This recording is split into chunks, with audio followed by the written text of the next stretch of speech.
सर्वांना नमस्कार. रॉयल शेतकरी भाग 113वा. यापूर्वी सगळे डिलीट झालेले भाग आपल्या प्लेलिस्ट मध्ये आता उपलब्ध आहेत. ते तुम्ही सलग बघू शकता. 44 ते 112 पर्यंतची एक प्लेलिस्ट आहे. त्यामध्ये सुद्धा आपले भाग उपलब्ध आहेत, ते पण बघू शकता. तर आजचा भाग खूप खास आहे, कारण जिथे रोहित आणि पल्लवी यांच्या आयुष्याची नवी सुरुवात करणार होते, तिथूनच त्यांच्या आयुष्यात एक मोठं वादळ येणार होतं. कोर्टात सगळे जमले होते. शिवम, अतुल आणि सगळे मित्र खूप खुश होते. रोहित आणि पल्लवी दोघेही एकमेकांकडे बघून हलकसं हसत होते. पण म्हणतात ना, डॉक्टर आणि पोलीस यांच्या आयुष्यातलं आनंद हा काही क्षणांचाच असतो. त्यांचं कामच असं असतंय की त्यांना आनंद साजरा करण्यासाठी सुद्धा आपल्या ड्युटीवरच जावं लागतं. तर आज त्यांच्या प्रेमाला एक नवीन नाव मिळणार होतं. जज येणार आणि दोघे नुसते सही करणार इतक्यातच दोघांच्याही फोनवर एकाच वेळी कॉल आला. दोघांनीही एकमेकांकडे बघितलं आणि दोघेही फोन उचलतात. रोहितचा चेहरा जरा सिरियस झाला होता. पल्लवीच्याही चेहऱ्यावर जरा टेन्शन दिसत होतं. आणि रोहित फोन ठेवून म्हणाला, डॉक्टर पल्लवी, हॉस्पिटलमध्ये एक इमर्जन्सी आली आहे. क्रिटिकल केस आलाय. प्रेग्नंट लेडीचा आहे. कंडिशन खूप वाईट आहे, पल्लवी म्हणाली. आणि मला पण आयसीयू मधून कॉल आला होता. आताच सर्जरी करावी लागणार म्हणून. क्षणभर दोघेही एकमेकांकडे बघत शांत झाले. कोर्टात सगळे गोंधळले होते. पण पल्लवी हलक्या आवाजात म्हणाली, आज आपलं लग्न आहे डॉक्टर रोहित. काय करायचं?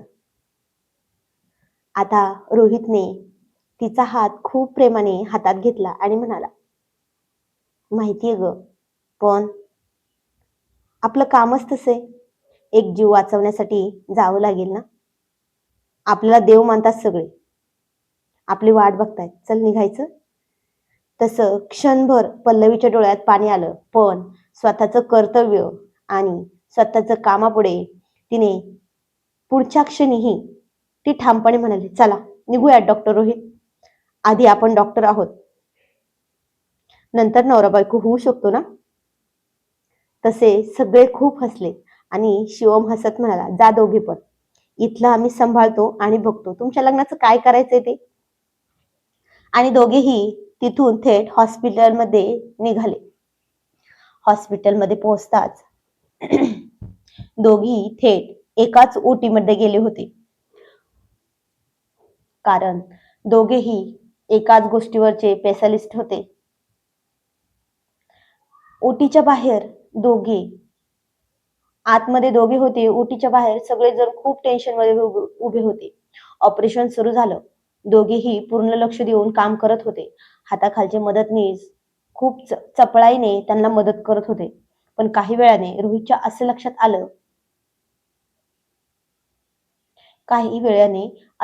आलं की पेशंटच्या काही जखमा काहीतरी वेगळ्याच आहेत.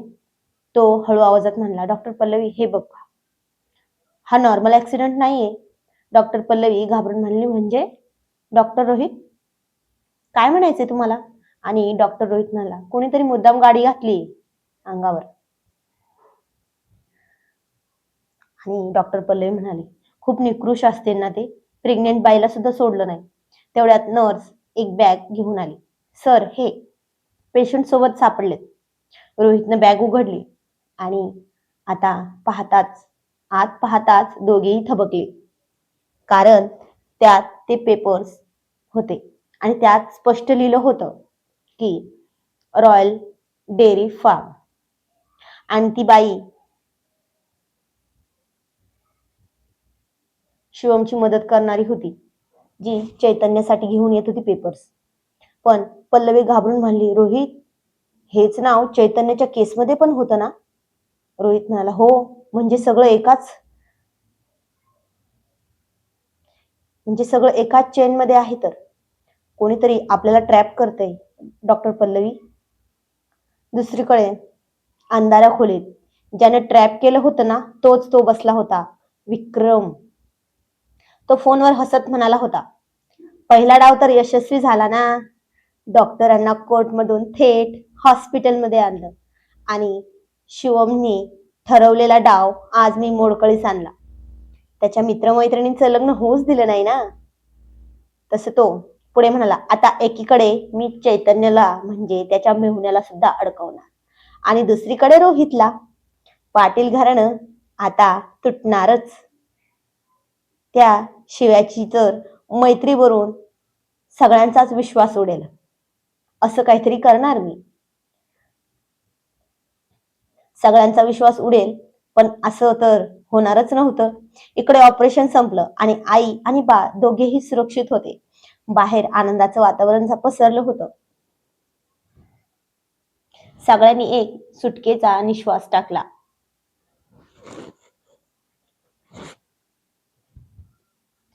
पण रोहित आणि पल्लवी अजूनही टेन्शन मध्ये होती. रोहित म्हणाला, आपण एका मोठ्या खेळात अडकलोय वाटतं, हो की नाही पल्लवी? तेवढ्यात हॉस्पिटलमध्ये पोलीस आले. त्यांना तर चुकीचीच माहिती देण्यात आली होती, पण या केसमध्ये चौकशी करावी लागेल असं म्हणून त्यांनी डॉक्टर रोहित आणि पल्लवीला म्हणाले, तुम्हाला आमच्या सोबत यावं लागेल. पल्लवीने रोहितचा हात घट्ट पकडून ठेवला, कारण पल्लवी खूप घाबरली होती. दोघेही एकमेकांकडे बघत उभे होते. आज त्यांनी भलेही 2 जीव वाचवले असतील, पण आज त्यांच्या बाजूने उभे राहण्यासाठी कुणीही नव्हतं. पण आता त्यांना स्वतःच्या आयुष्यासाठी लढावं लागणार होतं. कुठे ते आज शिवमच्या सपोर्टने रोहित आणि पल्लवी कोर्ट मॅरेज करणार होते असतानाच हे अचानक आलेल्या इमर्जन्सीमुळे ते हॉस्पिटलमध्ये गेले आणि त्यात पण हे असं घडलं. तिथेच ते एका मोठ्या कटात अडकले. त्यांच्यावर आळ आला की तुम्ही मुले काढून म्हणजे झालेलं मूल दुसऱ्यांना विकता म्हणून. पण आता हे साप खोटं होतं. तरीही चौकशी हॉस्पिटलमध्ये पोलिसांनी चौकशी सुरू केली होती. रोहित आणि पल्लवी दोघेही एकमेकांकडे बघत उभे होते आणि त्यातल्या त्या बाईपाशी रॉयल डेअरी फार्मचा पेपर सापडल्यामुळे पोलिसांना संशय तर अजून वाढला होता. तशी पल्लवी थोडी घाबरली होती. तिने हळूच रोहितचा हात पकडला आणि म्हणाली, आता काय होईल डॉक्टर रोहित? रोहित मात्र शांतपणे उभा होता. त्याच्या मनात पण खूप सारे प्रश्न होते, पण त्याला माहिती होतं की शिवम सगळं काही हँडल करेल म्हणून. तेवढ्यात शिवमला हा सगळा प्रकार कळला. तो एक क्षणही न दवडता थेट चैतन्याला फोन लावतो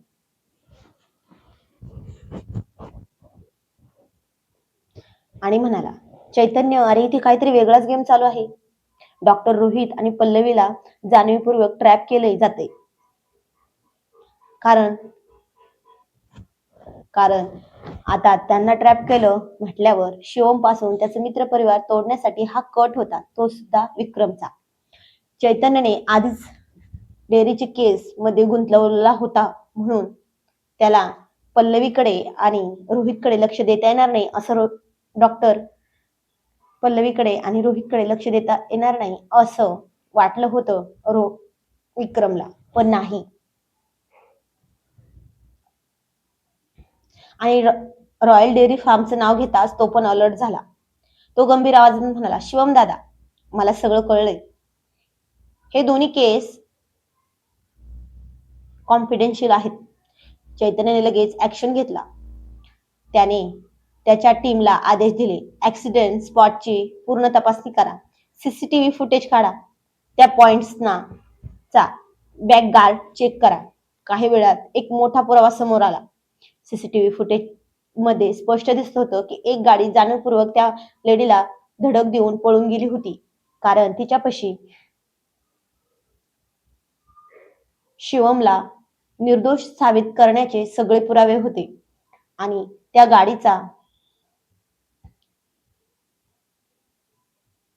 गाडीचं कनेक्शन सरळ विक्रमच्या माणसांशी जोडला गेला होता. इकडे शिवमही हॉस्पिटलमध्ये पोहोचला. तो थेट रोहित आणि पल्लवी यांच्या जवळ गेला आणि म्हणाला, मी आहे ना, तुम्ही कशाला घाबरता, काळजी करू नका, मी आहे, काही होऊ देणार नाही, हा शब्द आहे माझा. पाटील घराण्याशी तुम्ही एकदा नातं जोडलं की ते आयुष्यभर सोबत राहणार. तसं पल्लवीच्या डोळ्यात पाणी आलं, कारण तिला थोडा आधार तर वाटला ना, मित्र होता शेवटी. तेवढ्यात चैतन्य पण आला, हॉस्पिटलमध्येच आला तो सुद्धा. त्याच्या येण्यानंतर सगळं वातावरणच बदललं, कारण तो होता पोलीस अधीक्षक म्हटल्यावर त्यांच्याच बाजूने जास्त केस भारी असणार ना. त्याने स्वतःच्या हातात थेट तपास आपल्याच हातात घेतला. लोकल पोलिसांना आदेश देत तो म्हणाला, हा साधा ऍक्सिडेंट नाही, हा प्री प्लॅन अटॅक आहे, प्री प्लॅन अटॅक आहे, सगळं व्यवस्थित चेक करा. चैतन्य पुढे म्हणला, डॉक्टर रोहित आणि डॉक्टर पल्लवी निरपराध आहेत, कोणीतरी त्यांना या सगळ्यात अडकवण्याचा प्रयत्न करतोय.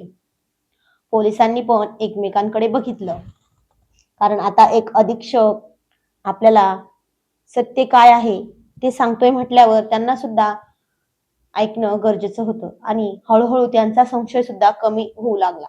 शेवटी डॉक्टर रोहित आणि पल्लवी यांना तात्पुरत्या वेळातच सोडण्यात आलं. पल्लवीने सुटकेचा निश्वास टाकला आणि रोहितच्या खांद्यावर डोकं टेकवलं. पण दुसरीकडे विक्रम त्याचा प्लॅन फसत असल्याचं कळलं. तो रागात ओरडत होता, हे संपलेलं नाही, अजून खेळ बाकी आहे, असं तो म्हणत होता. पण इकडे चैतन्य शिवमकडे बघत म्हणाला, हा खेळ खूप मोठा आहे ना दादा, पण आता माझी चाल मी सुरू करतो की नाही बघा. आणि माझी चाल सुरू पण झाली आहे. शिवम, पल्लवी, रोहित तिघेही एकत्र उभे होते, पण त्यांच्या समोर अजून एक मोठं संकट उभं होतं. आज ते वाचले होते, पण उद्या काय होणार? शिवम, रोहित, पल्लवी, चैतन्य एकत्र असताना असा विचार करून समोर अजून एक संकट येणार म्हटल्यावर काय करायचं? कारण चैतन्यने जरी त्यांना त्या क्षणी वाचवलं होतं, तरीही रॉयल डेअरी फार्मच्या नावानं अजूनही केस होतीच, मग बदनामी तर होणारच ना. आणि हाच विक्रमचा खरा डाव होता.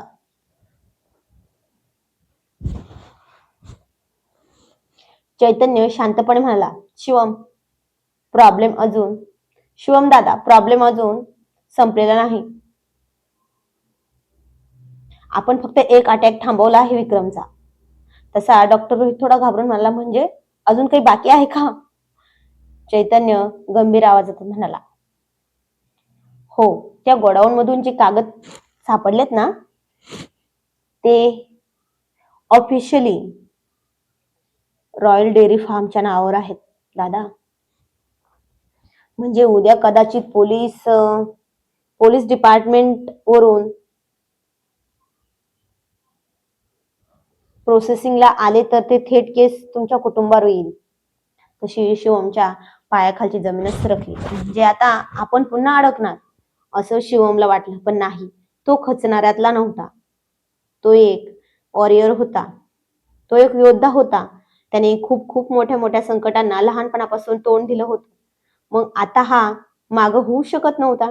चैतन्य म्हणाला, हो, यावेळी केस खूप मोठा होऊ शकतो.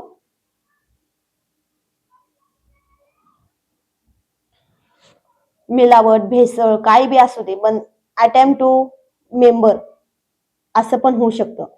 शिवम रागाने म्हणाला, पण हे सगळं खोटं आहे चैतन्य शांतपणा म्हणाला, मला माहिती आहे, पण हे पुरावे तुमच्या विरुद्ध आहेत ना दादा, आणि पुरावे सगळे ठरवतात. तसं डॉक्टर रोहितने जरा मूठ आवळली, त्याची पकडली आणि म्हणाला, म्हणजे आपल्याला पूर्णपणे अडकवण्याचा प्रयत्न विक्रमनेच केलाय. चैतन्याने मान हलवली आणि हो म्हणाला, आणि त्याचा पुढचा प्लॅन अजून भयानक आहे. तेवढ्यात चैतन्याचा फोन वाजला. तो फोन उचलतो आणि ऐकताच त्याचा चेहरा बदलतो आणि म्हणाला, काय? शिवम घाबरून विचारतो, काय झालं? चैतन्य हळू आवाजात म्हणतो, आपल्या डेअरी फार्मवर रेड पडली आहे. तसं क्षणभर सगळे स्तब्ध झाले. शिवम म्हणाला, पडू दे, काहीच हरकत नाही, काहीच भेसळ नाही म्हटल्यावर चालणार आहे. पण पल्लवीच्या डोळ्यात पुन्हा पाणी आलं होतं, कारण पुन्हा एकदा डॉक्टर रोहितला, पल्लवीला आणि शिवमला पोलीस स्टेशनमध्ये जावं लागणार होतं. चैतन्य पुढे म्हणाला, आणि जर तिथे विक्रमने ठेवलेले खोटे पुरावे सापडले तर सगळं संपेल. आता हा अटॅक नव्हता, तर हा संपूर्ण पाटील कुटुंब संपवण्याचा प्लॅन आहे दादा. एक चूक आणि सगळं उद्ध्वस्त होणार. पण आता हे इकडं आईसाहेब, प्रियाला, आबासाहेब, अस्मी, तिच्या सासरी सगळ्यांना माहिती झालं होतं. त्याचे मित्र परिवार सगळे त्याच्या बाजूने आणि त्याचं कुटुंब शिवमच्या मागे खंबीरपणे उभे होतं. आणि या सगळ्यांतून तो चैतन्यामुळेच बाहेर पडला. पण विक्रम जरा जास्तच चवताळला होता. त्यामुळं आता चैतन्यने त्याला अटक करून 5 महिन्यांची जेलची हवा खायला लावली होती. पण तो म्हणाला, बाहेर आल्याशिवाय तुझं काही खरं नाही. आणि इकडे आता अतुलने जान्हवीला बाळंतपणासाठी माहेरी सोडली होती. ती पण तिच्या हट्टापायी. तसा पण तो जाऊ देत नव्हता. प्रियाचा तर 4था महिना सरला होता. एका साडीच्या मिरीने पोट उचललं होतं. आता नाजूक सडपातळ बांध्याची प्रिया जरा गुटगुटीत दिसत होती. पण तिचं काम करणं मात्र शिवमने बंद केलं नव्हतं. पण जसं जसं वजन वाढत चाललं होतं तसं तसं तिला काम करायला जोर येत होतं. आणि पायऱ्यावर चढून जाणं सुद्धा खूप अडचणीत वाटत होतं. पण इकडे चैतन्य पण आता जवळच बदली घेऊन आला होता. म्हणून तो पण अप डाऊन करूनच कामावर जात होता. म्हणूनच तर अस्मीला वेळ देत होता. कधी नाईट शिफ्ट तर कधी डे शिफ्ट असायची त्याची पण. पण जेव्हा डे शिफ्ट करून यायचा तेव्हा अस्मी आणि तो पूर्ण नाईट शिफ्ट एकमेकांना वेळ द्यायचे. पण आता त्यांच्या पण नाईट शिफ्टचा काहीतरी रिझल्ट येणारच होता ना. पण अजून इकडे डॉक्टर रोहित मुजुमदार आणि डॉक्टर पल्लवी सुभाष यांच्या लग्नाचा मुहूर्त स्वतः आबासाहेब यांनी काढला होता. मग काय, थाटात लग्नविधी सुरू झाले, ते पण वाड्यावर. पण आता यांचं लग्न म्हटल्यावर असं होणारच नाही ना की विघ्न येणार नाही. सगळं मित्र परिवार, डॉक्टर परिवार, तसेच त्यांचे वडीलधारी मंडळी होतेच. आणि आता त्यांच्या आशीर्वादाने सगळे विधी पार पडत होते. चैतन्याला तर महत्वाच्या कामासाठी बाहेर गावी जावं लागलं होतं, म्हणून तो आला नव्हता. पण त्याची आई, बाबा, चू, अस्मी सगळे आले होते लग्नाच्या आधीच वाड्यावर हजर. मस्त सगळं चालू होतं. शिवम तर खूप गडबड गोंधळ उडाला होता शिवमचा. तो सगळं पाहत होता. पण बायकोला पण टाइम द्यायला कधी विसरत नव्हता बरं का.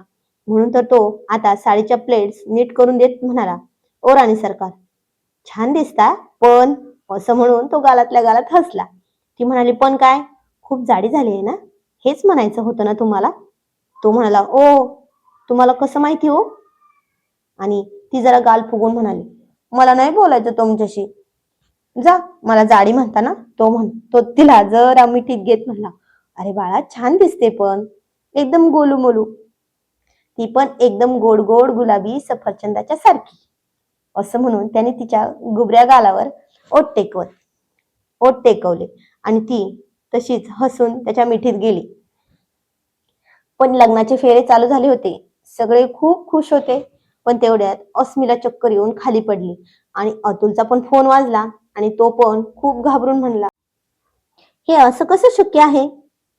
तर कुणाचा आला असेल फोन अतुलला आणि काय झालं असेल अस्मीला हे पुढच्या भागात जाणून घेणं खूप इंटरेस्टिंग ठरणार आहे. तर जाणून घेऊया पुढील कहाणी पुढील भागामध्ये. आजचा भाग कसा वाटला ते कमेंटमध्ये नक्की सांगा. धन्यवाद.